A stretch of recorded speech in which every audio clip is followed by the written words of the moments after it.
қазіргі таңда осы болашақ сарайында үйірмелерде 280-ге жуық оқушы оқып жатыр. Ал жалпы бір сәтте, бір мезетте оқушылар 350 оқушыны қамти аламыз. Ал енді жалпы көлемін алатын болсақ, оқушылар 1000 оқушыға дейін бізге келе алады.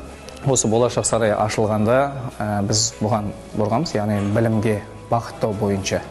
Жалпы оқушыларды білімге қызықтыру, білімге ынталандыру мақсатында жұмыс жүргізгіміз келіп отыр осы болашақ сарайында.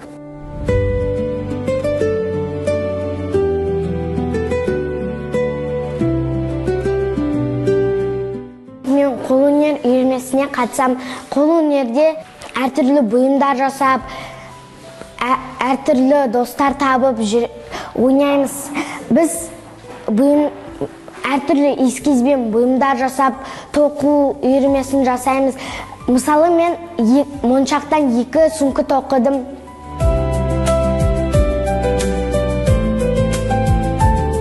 Мен осы болашақ сарай ашылғалы осы роботты техникаға қатысып жүрмін.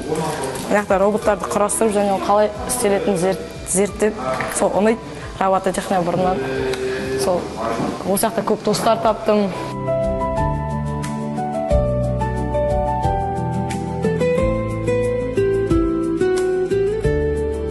Біз Жаңаөзен қаласында осындай болашақ сарай ашылғанына өте қатты қуаныштымыз.